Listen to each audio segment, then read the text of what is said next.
Walking through Doha today, you are surrounded by extraordinary wealth. Average income ranks among the highest on Earth, and residents pay zero personal income tax. The government routinely drops billions on futuristic infrastructure. But 70 years ago, the geography told a very different story. This tiny peninsula was mostly arid, unforgiving desert, devoid of skyscrapers or luxury. For generations, the population lived on fishing and pearl diving, a brutally dangerous trade. In the 1930s, when Japan introduced mass-produced cultured pearls to the global market, Qatar's only real industry collapsed. The economic devastation was total. Families were left stranded in a harsh climate, with no exports, no agriculture, and no clear path forward in the modern industrial world. That period of systemic collapse forged a nation in psychology that understood how fragile a single industry economy can be. This perspective would dictate their every move once they finally struck gold. Relief arrived in the 1940s with the discovery of oil. But the larger windfall came decades later, when engineers mapped the North Field, a massive reserve of natural gas trapped beneath the waters of the Persian Gulf. In macroeconomic terms, striking this kind of geological lottery usually triggers the resource curse. This is a documented trap, where sudden wealth causes hyperinflation and invites corruption, destroying the nation's other industries. Qatar bypassed this trap. They avoided the economic ruin that has hollowed out dozens of other resource-rich states around the globe. How did a tiny, desolate peninsula, with fewer people than most major cities, engineer its volatile natural resources into permanent, futuristic supremacy? Surviving a geological lottery of this scale requires deliberate macroeconomic engineering and a specific long-term plan. The first problem Qatar faced is that an ocean of natural gas is useless if you have no physical way to move it to buyers across the planet. Their solution was a heavy investment into liquefied natural gas, or LNG.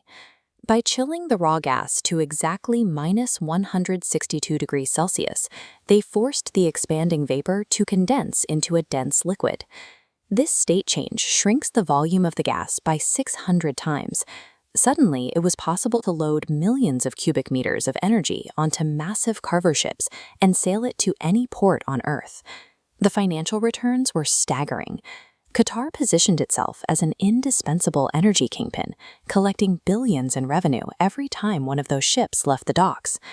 LNG was the necessary technological bridge. It took a localized geographic asset and converted it into mobile, liquid global capital.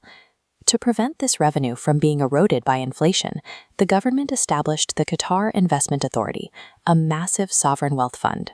This fund functions like a sprawling network of international assets, generating constant returns independent of the energy sector. They acquired prime European real estate, luxury brands, global tech firms, and ownership stakes in international sports teams. While absorbing equity abroad, they deployed billions internally to modernize their own footprint. They built state-of-the-art ports, roads, and facilities like Hamad International Airport. They then expanded Qatar Airways, turning it into a logistical engine capable of connecting their internal infrastructure to the rest of the globe. This two-pronged attack, buying global equity while building world-class domestic infrastructure, ensured that the country's survival would not depend on gas extraction alone. That strategy of global integration culminated in the decision to host the 2022 FIFA World Cup. The tournament functioned as a multi-billion-dollar branding campaign. They purchased universal global recognition, cementing soft power on the world stage. But even this level of influence has limits. Despite the diversification, the national ledger remains tethered to the volatile swings of global energy prices. They face ongoing scrutiny over labor rights and environmental impact, while the global economy is actively transitioning away from fossil fuels. Wealth does not buy invulnerability. It merely buys a nation the time and the resources required to address its foundational weaknesses. Qatar is currently using that bought time to pivot. They are channeling capital into next-generation industries, including artificial intelligence research, high-tech manufacturing, and renewable energy. Their trajectory proves that pulling natural resources out of the dirt is an opportunity, but it is not a guarantee of lasting success. Look closely at Doha's skyline today. This architecture exists because of the strict discipline executed the moment the money was found.